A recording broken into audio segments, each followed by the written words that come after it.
দিনের বাছাই করা সংবাদ এবং এর পর্যালোচনা নিয়ে সংবাদ সম্প্রসারণে আজকে আমাদের সাথে অতিথি হিসেবে অনলাইনের মাধ্যমে যুক্ত আছেন দৈনিক আমাদের নতুন সময়ের ইমেরিটাস এডিটর জনাব নাইমুল ইসলাম খান এবং আছেন সিনিয়র সাংবাদিক জনাব গোলাম মুর্তজা। আপনাদের দুজনকেই স্বাগত জানাচ্ছি। আপনাদের সাথে আলোচনা হবে দিনের খবরগুলো নিয়ে। প্রথম যে খবরটি আমরা প্রচার করলাম, আমাদের শিরোনামটি ছিল এরকম যে মন্ত্রী সংসদ সদস্যদের সন্তান স্বজনদের উপজেলা নির্বাচন থেকে সরে দাঁড়ানোর নির্দেশ দিয়েছে আওয়ামী লীগের কমান্ড থেকে। অমান্য করলে সাংগঠনিক ব্যবস্থার হুঁশিয়ারিও রয়েছে। আমি শুরুতে যদি গোলাম মুর্তজা আপনার কাছে আসি, নির্বাচনের দলীয় শৃঙ্খলা বজায় রাখা কি মানে দিনে দিনে আরও অনেক বেশি চ্যালেঞ্জ হয়ে পড়ছে ক্ষমতাসীনদের জন্য? মানে আজকের এই বার্তাটি কি বার্তা দেয়, মানে আর এই সুযোগ কি বিরোধী পক্ষ কাজে লাগাতে পারবে কিনা, সব মিলিয়ে যদি আপনার মতামত জানাতেন। বিরোধী পক্ষ বলতে আপনি কাদেরকে বোঝাচ্ছেন? বিরোধী পক্ষ বলতে বিএনপি যদিও কেন্দ্রীয়ভাবে বলেছে থাকবে না, কিন্তু প্রায় 50 জনের মতো এখনো তারা রয়েছে, সেরকম খবর গণমাধ্যমে রয়েছে। সেই বিষয়টি পরবর্তী ধাপেও তো নির্বাচন হবে, সবকিছু মিলিয়ে বাংলাদেশের নির্বাচন থেকে মোটামুটি ভাবে যে নির্বাচনগুলোকে আমরা গ্রহণযোগ্য বা সুষ্ঠু নির্বাচন বলি, সেই নির্বাচনগুলো হচ্ছে 1991, 1996, 2001, 2009। এগুলো বাংলাদেশের স্ট্যান্ডার্ড অনুযায়ী সুষ্ঠু গ্রহণযোগ্য নির্বাচন, এবং যে নির্বাচনগুলোকে পরাজিতরা অভিযোগ করলেও সেটা গণমাধ্যম, দেশ এবং দেশের বাইরে সব জায়গাতেই একটা গ্রহণযোগ্যতা পেয়েছিল। তারপরে গিয়ে আমরা যে লাইনচ্যুত হয়েছি, সেই লাইনচ্যুতটা আমাদের সামনের দিনগুলোতে আমরা দেখছি ক্রমান্বয়ে সেটা ভিন্ন ভিন্ন মাত্রায় বাড়ছে। 2014 সালে একরকমের ছিল, 2018 সালে একরকমের ছিল, 2024 সালে একরকম। এবং কোন নির্বাচনই যেটাকে আপনি যেটা বললেন যে উৎসবমুখর নির্বাচন, বা আপনি বললেন অথবা অন্য কোনো জায়গা থেকে আসলো, আমরা যেটা বলি যে উৎসবমুখর নির্বাচন, একটা জনগণের অংশগ্রহণমূলক নির্বাচন, জনগণের ভেতরে ভোট দেওয়ার একটা উৎসাহ উদ্দীপনামূলক যে নির্বাচন, সেই নির্বাচনের অবস্থাটা, সেই নির্বাচনের ধারাটা বাংলাদেশ থেকে হারিয়ে গেছে। বাংলাদেশে এখন আর সেটা নাই।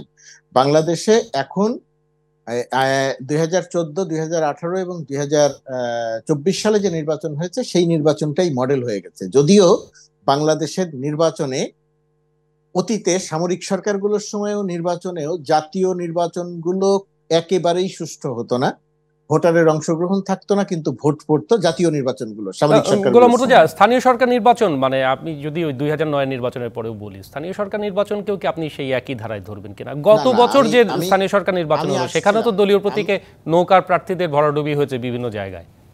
না, কার ভরাডুবি হলো আর কার বিজয় হলো তার উপরে সুষ্ঠু নির্বাচনের চিত্র নির্ভর করে না। এটা একটা সরল ব্যাকরণ বাংলাদেশে আছে, আমি ওই ব্যাকরণে বিশ্বাস করি না। আমি যেটা বলছি যে সামরিক সরকারগুলোর সময়ও জাতীয় নির্বাচনগুলো অত্যন্ত পক্ষপাতদুষ্ট ছিল, নির্বাচনে জনগণের অংশগ্রহণ ছিল না, ভোটারের অংশগ্রহণ ছিল না, কিন্তু ভোটের বাক্স ভর্তি হতো। কিন্তু সেই সরকারের সেই সময়গুলোতেও স্থানীয় সরকারের নির্বাচনগুলো মোটামুটি ভাবে সুষ্ঠু হতো। স্থানীয় সরকারের নির্বাচনগুলোতে মারামারি কাটাকাটি সবই হতো, কিন্তু জনগণ ভোট দিয়ে নেতা নির্বাচিত করত। কিন্তু 2014 সালের পর থেকে আমরা যে ধারাটা দেখছি, সেই ধারাটা স্থানীয় সরকারের নির্বাচনটা জাতীয় নির্বাচনের মতো অতটা ভোটারবিহীন না হলেও ওই নির্বাচনগুলো একটা জাতীয় নির্বাচনের চিত্র পেয়ে গেছে। তার সেই চিত্র পাওয়ার ক্ষেত্রে এখানে 2-3টা বিষয় গুরুত্বপূর্ণ হয়ে উঠেছে। একটি বিষয় গুরুত্বপূর্ণ হয়ে উঠেছে, দলীয় প্রতীকে নির্বাচন করতে গিয়ে এমপিদের দৌরাত্ম্য বেড়েছিল। এমপিরা তার পছন্দের প্রার্থীকে উপজেলায়, তার পছন্দের প্রার্থীকে ইউনিয়ন পরিষদের চেয়ারম্যান নির্বাচিত করিয়েছে। সবচেয়ে বড় কথা যে কোনো কোনো জায়গাতে ইউপি সদস্য পর্যন্ত এমপিরা নিয়ন্ত্রণ করেছে। এখন বলা হচ্ছে যে এবার যেহেতু দলীয় প্রতীকে নয়, তখন আবার আরেক রকমের অবস্থা তৈরি হলো। দেখা গেল যে এমপিরা তাদের আত্মীয় স্বজনদের ছেলেদেরকে নির্বাচনে অংশ নিতে, সেটাও যখন দল ঠেকাতে পারছে না, তখন দল সিদ্ধান্ত দিচ্ছে যে না, এরা কেউ নির্বাচনে অংশ নিতে পারবে না। এর কোনোটাই আসলে সমাধান নয়। সমাধানটা হচ্ছে, যদি আমরা বাংলাদেশে একটা জনগণের প্রতিনিধি নির্বাচিত করতে চাই, তাহলে এমন একটা নির্বাচনের ধারায় ফিরতে হবে। সেটা কবে ফিরবে, কিভাবে ফিরবে আমি জানি না, সামনে কোনো আলামত নাই। এমন একটা ধারায় ফিরতে হবে যে দেশে একটা সুষ্ঠু রাজনৈতিক ধারা থাকবে, মোটামুটি সুষ্ঠু। সেই ধারায় একটা নির্বাচন কমিশন একটা নির্বাচন আয়োজন করবে, যেই নির্বাচনে মারামারি কাটাকাটি সবই হবে। আমি সেগুলো একেবারে বিচ্ছিন্ন হয়ে যাবে আমি আশা করতে পারি, ইউটোপিয়ান সেই চিন্তা, কিন্তু সেটা বাস্তবে হবে না। কিন্তু জনগণ ভোট দিতে পারবে, জনগণ ভোট দিবে, ভোটার ভোট দিবে, এবং সেই তার ফলাফলের ভিত্তিতে বিজয়ী নির্ধারণ হবে। সেরকম একটা জায়গায় যদি আমরা যেতে পারি, যেটা আগে ছিল স্থানীয় সরকার নির্বাচনের ক্ষেত্রে, যেটা এখন নাই, ক্রমান্বয়ে কমে যাচ্ছে। জাতীয় নির্বাচনের চেয়ে এখানে কিছুটা আছে, কিন্তু তারপরেও সেটা ক্রমান্বয়ে কমে যাচ্ছে। অর্থাৎ সেরকম একটা জায়গায় না যেতে পারলে, এই যে একদলীয় নির্বাচন, তো এক দলের নির্বাচন, তো ধরেন এক দলের যদি বিএনপি থাকতো বা যদি বড় দলগুলো থাকতো, তাহলে এখানে আওয়ামী লীগ এমন একজন প্রার্থীকে দিত, দলীয় হোক আর নির্দলীয় হোক, এমন একজন মানে তাহলেও আপনি সম্ভাবনা আছে। যে আদর্শ নির্বাচনের কথা বলছেন সেরকম একটি পরিস্থিতি তৈরি হতো বলে। আদর্শ নির্বাচন বলতে একটা প্রতিদ্বন্দ্বিতামূলক নির্বাচন। আদর্শ নির্বাচন আমি বলছি না, আমি বলছি জনগণ ভোট দিত, সেই ভোটের ফলাফলের উপরে নির্ধারণ হতো। আদর্শ নির্বাচনের আরো অনেক ব্যাকরণ আছে, আরো অনেক কথা আছে। এত আলোচনা খুব বেশি সময় নেই। অনেক ধন্যবাদ গোলাম মুর্তজা, আপনার বক্তব্য একদম স্পষ্ট। জনাব নাঈমুল ইসলাম খান, আপনিও তাই মনে করেন কিনা, কিংবা এবার যে নির্দেশটি দেওয়া হলো সেটি কতখানি বাস্তবসম্মত হবে বলে আপনার মনে হয়? কারণ আমরা দেখেছি তৃণমূলের কেন্দ্রের নির্দেশ মানানোটা একটা বড় চ্যালেঞ্জ হয়ে যায়। এই গতবারের স্থানীয় সরকার নির্বাচনে দলীয় মার্কার বিরুদ্ধে দাঁড়ানোর জন্য কঠোর থেকে কঠোর ব্যবস্থা নিয়েও আসলে খুব বেশি কাজে আসতে দেখা যায়নি। এবার কতখানি হবে সেটি না, কতখানি হবে এটা তো আমাদেরকে একটু অপেক্ষা করে দেখতে হবে। কিন্তু আমি একটা কথা বলি যে আমরা একটা প্রচেষ্টা লক্ষ্য করছি। কি লক্ষ্য করছি? যে কতগুলি পজিটিভ এলিমেন্ট, প্রতীকের অধীনে স্থানীয় সরকার নির্বাচন, বিশেষ করে উপজেলা এবং ইউনিয়ন পরিষদের চেয়ারম্যানদের ক্ষেত্রে, এটা কিন্তু সিভিল সোসাইটি বা সাধারণভাবে অনেকেই সমালোচনা করেছে, আমরাও মানে সমালোচনা করেছি। কিন্তু এটা সরকারের, বিশেষ করে আওয়ামী লীগের একটা রাজনৈতিক সিদ্ধান্ত ছিল, তারা সেইভাবে করতে চেয়েছে। এখন একটা পরিস্থিতিটা কি? পরিস্থিতি হচ্ছে আমাদের যে শক্তিশালী বিরোধী দল, মানে প্রধান বিরোধী দল যেভাবেই বলি, বিএনপি যেহেতু নির্বাচনে অংশ নিচ্ছে না, এটা কিন্তু একটা বিরাট পার্থক্য তৈরি করে দেয়। এটা নির্বাচন, এটা কিন্তু একটা সিম্পল সিদ্ধান্ত, মানে একটা দলের জন্য খুবই সাধারণ একটা সিদ্ধান্ত যে আমরা নির্বাচনে অংশগ্রহণ করব। এই এক সিদ্ধান্তে নির্বাচনটা একদলীয় হয়, যার ফলে অনেকে এই অভিযোগটা তুলতে পারে। কিন্তু এই অভিযোগটা মূল কারণ একটা দল অংশগ্রহণ করছে না। তারপরের আলোচনা আমরা করতে পারবো যে ওই দলটা কেন অংশগ্রহণ করছে না, সেই সুবিধা অসুবিধা বা তাদের পরিস্থিতিটা তাদের অনুকূলে করার জন্য কে কি করতে পারতো, সেটা আপনার সময় থাকলে সেটি মনে হয় একটি ভিন্ন আলোচনার ভিন্ন। কিন্তু এটা কিন্তু আসলে আমরা যেহেতু প্রাসঙ্গিক আলোচনা করি, কিন্তু এখন যেটা হচ্ছে যে, মানে আমি মর্তুজাও বলছিলেন, কিন্তু এটা আমার খুব একটা কিউরিওসিটি। আমরা যখন বলি যে ভোটাররা ভোট দিতে পারতে হবে, ভোটাররা ভোট দিয়ে যেই নির্বাচিত হয়, আমার একদম জেনুইন কিউরিওসিটি যে বিগত জাতীয় নির্বাচনে ভোটাররা ভোট দিতে চেয়েছে এবং ভোট দিতে পারে নাই, এই রকম উল্লেখ করার মতো কোনো নজির কি আমাদের হয়েছে? আমরা কি এমন দেখেছি যে বিভিন্ন জায়গায় মানুষ ভোট দিতে চায় কিন্তু সে ভোট দিতে পারে নাই, তাকে আইদার বাধা দেওয়া হয়েছে অথবা তাকে আগেই ভয় ভীতি দেখিয়ে আসতে দেওয়া হয়নি?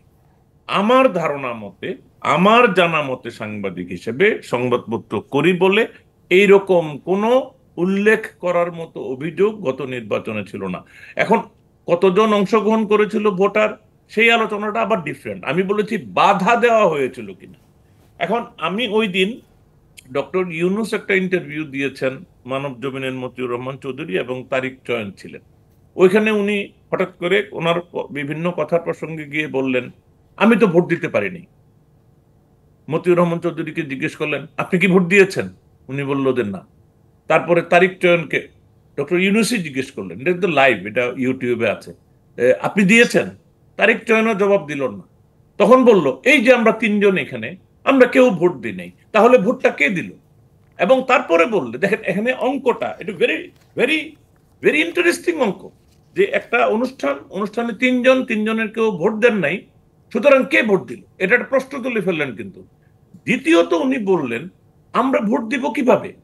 উনি কিন্তু বলছেন না যে ওনাকে ভোট দিতে বাধা দেওয়া হয়েছে। উনি বলছেন আমরা যাদেরকে ভোট দেব, ভোট দিতে চাই, তারা তো নির্বাচনে আসতে পারে নাই। এখন এই জায়গাগুলি কিন্তু একটু নির্মোহ আলোচনার দাবি রাখে, যে বিএনপি নির্বাচনে আসে নাই বলে ডক্টর ইউনূস ভোট দিতে পারেন নাই বা ভোট দেওয়ার মতো উনি কাউকে পান নাই। এইটা তো একটা জেনুইন প্রবলেম, কিন্তু এইটার তো সৃষ্টি বিএনপি নির্বাচনে না আসার কারণে। এখন এটার জন্য আমাদের রাজনীতি থেমে থাকে না। আমি যে কারণে এই কথাটা তুললাম,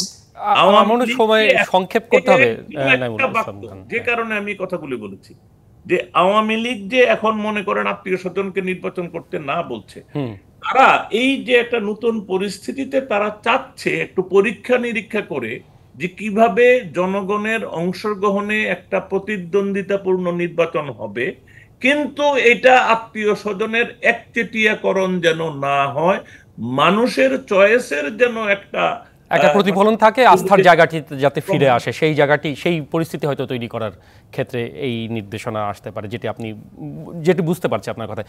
জনাব নাঈমুল ইসলাম খান, ধন্যবাদ।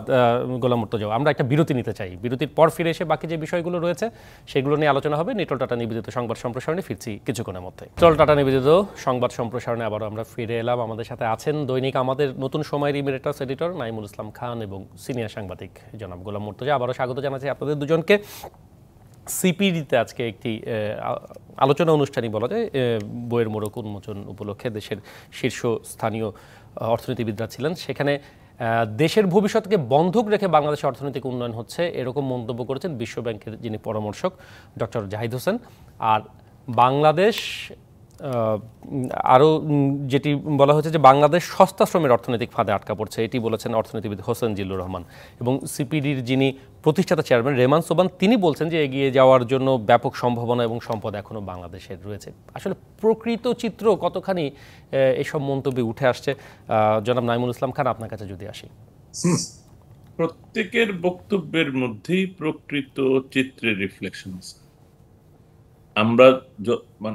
আমি কিন্তু এই বক্তব্যগুলির মধ্যে কন্ট্রাডিক্টরি কিছু দেখিনি, বরং এক একজন এক একটা আসপেক্ট, অ্যাঙ্গেল বা একটা ফোকাস ধরে কথা বলেছেন।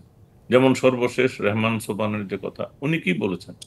উনি বাংলাদেশের এখনো অফুরন্ত সম্ভাবনা দেখেন এবং আমাদের যথেষ্ট রিসোর্স এবং পটেনশিয়াল আছে, কোনো সন্দেহ নেই।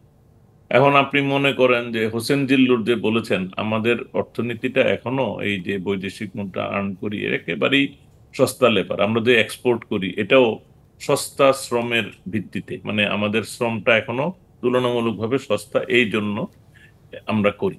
তো এটাও তো ফ্যাকচুয়ালি কারেক্ট। হ্যাঁ, তারপরে যে বিশ্বব্যাংকের উনি যে বললেন যে আমরা মানে ভবিষ্যৎকে মর্টগেজ করি, তো এটা তো আধুনিক অর্থনীতি বা আমরা যেটাকে পুঁজিবাদী অর্থনীতির ধারাই এটা মানে মনে করেন আমেরিকার বা পশ্চিমা বিশ্বের একদম সাধারণ নাগরিকও একটা ক্রেডিট কার্ডের উপরে তার জীবন চলে, এবং এইটার এই সাইকেল দিয়ে কেবলমাত্র সে যদি মারা যায় আর দায় দাবায় থাকেন, কিন্তু মারা না যাওয়া পর্যন্ত তার জীবন ওই ক্রেডিটের।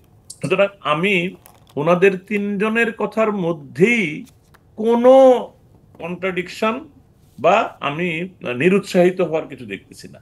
আমি বরং এই আলোচনাগুলিকে সব সময়ই গুরুত্ব দিই যে ওভারঅল এই যে আলাপ আলোচনা, এগুলি আমাদের অর্থনীতি পরিচালনায় যারা আমাদের পলিসি মেকার, যারা আমাদের প্রশাসন, তাদেরকে সতর্ক করে, তাদেরকে সজাগ করে দিতে এই আলাপ আলোচনা অত্যন্ত গুরুত্বপূর্ণ। আমি আবারও বলছি, কেউ কেউ দেখবেন যে এটার হয়তো কোনো একটা ধরে সমালোচনা করে, সামগ্রিকভাবে বিবেচনা করে না আলোচনাটাকে, যার ফলে এই মানে তিক্ততা হয় কিনা বলবো না, এটা খামাখা বিতর্কের সূচনা হয়। আমি মনে করি এই আলোচনাগুলি ইম্পর্টেন্ট। যেমন আমি এটার সঙ্গেই বলি, মনে করে টিআইবি কোনো একটা ক্ষেত্রে একটা দুর্নীতির কথা বলে, এখন এই দুর্নীতি আমরা যদি নিক্তি নিয়ে মাপি যে ওনারা যেটাকে বলছে ওই ফিগার ঠিক আছে কি ঠিক নাই, আমি মনে করি এই টিআইবির ভূমিকার প্রতি অবিচার করা হয়।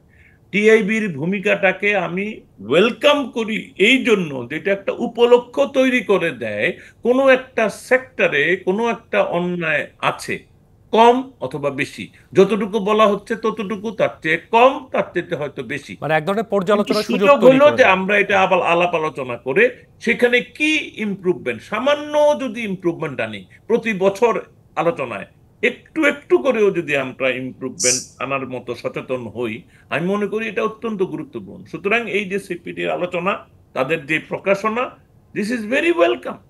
Thank you.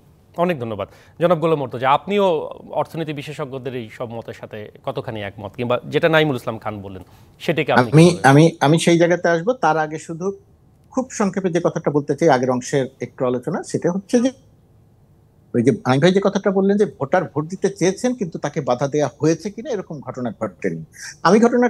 আমিও নাইম ভাই মত, কিন্তু নির্বাচনটিতে ভোটারের ভোট দেওয়ার আগ্রহটা তখনই তৈরি হয় যখন নির্বাচনটা একটা প্রতিদ্বন্দ্বিতামূলক নির্বাচন হয়।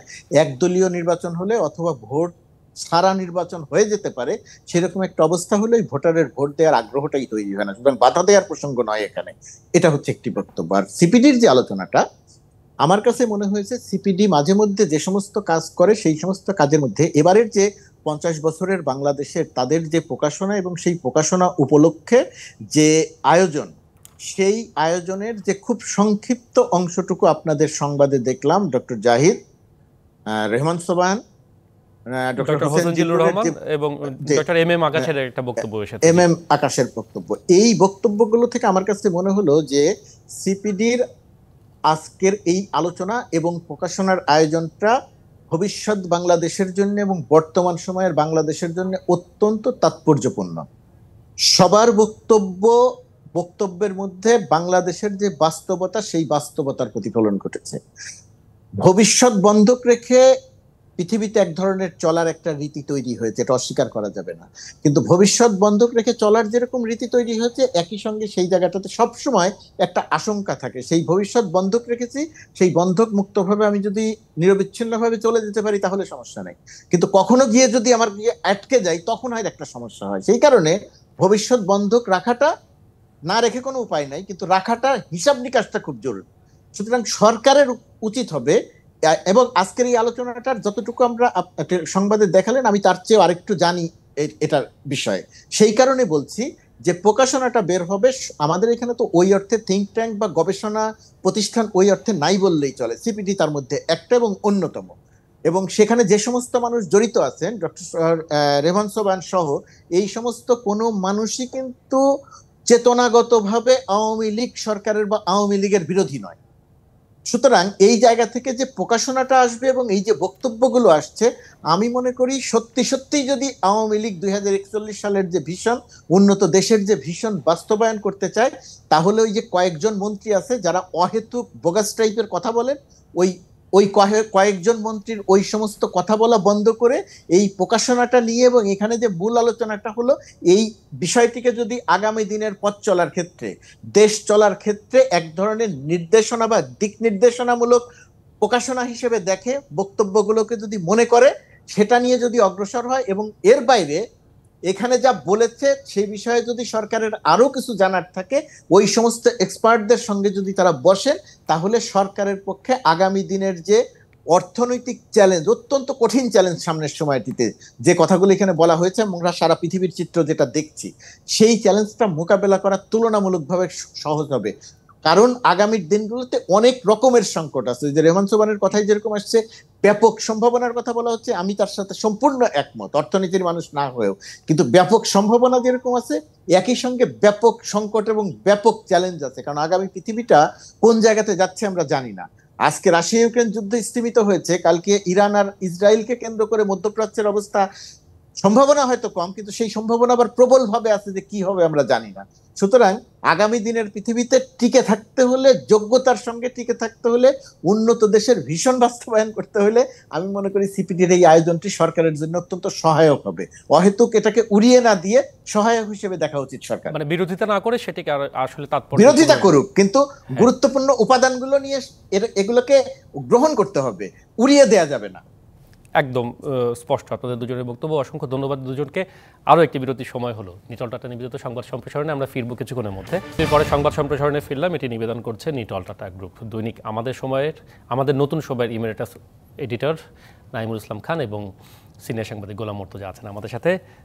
আবারও স্বাগত আপনাদের দুজনকে। আলোচনার প্রায় শেষ দিকে ভারতের লোকসভা নির্বাচনের একটি খবর আছে। আরেকটি বোতলজাত সয়াবিন তেলের দাম লিটারে 4 টাকা বাড়ানো হয়েছে, 2 টাকা কমিয়ে খোলা বাজারে সেটি 147 টাকা নির্ধারণ করা হয়েছে। কাল থেকে এটি নির্ধারণ হবে। এটি নিয়ে একটু আপনাদের মতামত জেনে নিতে চাই। তেলের বাজার নিয়ন্ত্রণে সরকার একবার বলেছিল দাম বাড়বে না, তারপর আমরা 4 টাকা বাড়তে দেখলাম, মন্ত্রীর বক্তব্য শুনলাম। এই সার্বিক প্রক্রিয়াটিকে কিংবা বাজার নিয়ন্ত্রণে সরকার এইবারের ক্ষমতা গ্রহণের পর থেকে তাদের যে পদক্ষেপ, সবগুলোকে নিয়ে আপনি গোলাম মুর্তজা, আপনি এটিকে কিভাবে দেখেন? প্রথমত কথা, বাজার নির্ধারণ করে ব্যবসায়ীরা, এখানে সরকারের কোনো নিয়ন্ত্রণ নাই, থাকেও না, সরকারের সেই যোগ্যতাও নাই, সক্ষমতাও দেখি না। বর্তমান বিশ্ববাজারে তেলের যে অবস্থা, দামের যে অবস্থা, সেই অবস্থাতে 4 টাকা 2 টাকা কমানো বা কমানোর জায়গাটা থাকলেও 4 টাকা বাড়ানোর মতো পরিস্থিতি ছিল না, প্রথমত। দ্বিতীয় কথা, মন্ত্রী আগের দিন যেটা বলেছিলেন কোনোভাবেই দাম বাড়ানো যাবে না, সেই জায়গাতেও তিনি থাকতে পারেননি। তারপরেও অন্যান্য সময়ে ব্যবসায়ীদের যে পরিমাণ প্রভাব থাকে, ব্যবসায়ীরা যেভাবে ধমক ধামকি দিয়ে দাম বাড়িয়ে নেন, এই প্রথম সম্ভবত আমি দেখলাম যে মন্ত্রী এক ধরনের দর কষাকষি করে ব্যবসায়ীদের কিছুটা হলেও নিয়ন্ত্রণ করতে পেরেছেন। এটাকে আমি ইতিবাচক ভাবেই দেখছি এই জায়গাটিতে। আর বাজার নিয়ন্ত্রণ, তেলের দাম বলেন আর অন্য যে কোনো কিছুই বলেন, এই সমস্ত জায়গাতে সরকারের হাতে কোনো মেকানিজমই নাই। সরকার কোনো মেকানিজমই কার্যকর রাখতে পারে নাই যেটা দিয়ে সরকার বাজারের উপরে কোনো রকম কোনো নিয়ন্ত্রণ রাখতে পারে।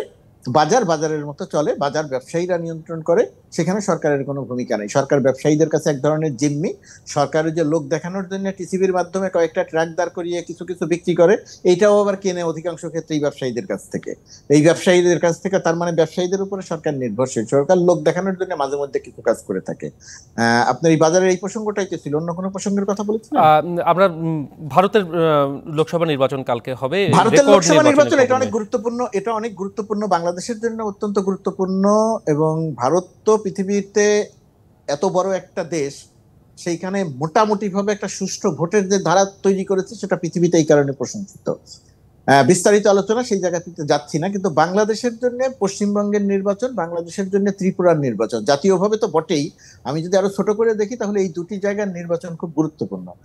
কিন্তু আমি আশ্চর্য হয়ে লক্ষ্য করছি যে বাংলাদেশের গণমাধ্যমে বাংলাদেশের জন্য যত গুরুত্বপূর্ণ এই নির্বাচন, আমি বাংলাদেশের গণমাধ্যমে নির্বাচনের আগে থেকে আজকে পর্যন্ত আমি সেই মানের কোনো অ্যানালাইসিস, অথবা বাংলাদেশ আগেও ভারতের নির্বাচনটিকে যেভাবে গুরুত্ব দিত, এখন ভারতের সঙ্গে আমাদের সম্পর্ক আরো অনেক দৃঢ় হয়েছে, আরো বহুপাক্ষিক হয়েছে, কিন্তু নির্বাচনটি নিয়ে আমাদের গণমাধ্যম, আমার ধারণা, আমি যেভাবে দেখছি, আমাদের গণমাধ্যমের দেখায় বা গণমাধ্যমের বিশ্লেষণে, গণমাধ্যম নিউজ কভার করার ক্ষেত্রে আমি বেশ হতাশ। মানে সেই জায়গায় আপনি কমতি দেখছেন? কমতি মানে ব্যাপক হারে কম। আমি নিউজ এজেন্সির উপরে নির্ভরশীলতা দেখছি, আমি নিজেদের তেমন কিছু দেখছি। অনেক ধন্যবাদ। আমি এই প্রসঙ্গটি নাইমুল ইসলাম খানের কাছে নিয়ে যেতে চাই, একজন সম্পাদকের কাছে নিয়ে যেতে চাই। আপনিও তাই মনে করেন কিনা, কিংবা এটিতে আরো অনেক বেশি গুরুত্ব দেওয়ার প্রয়োজন ছিল কিনা, কিংবা এখনো রয়ে গেছে কিনা, জনাব নাইমুল ইসলাম খান?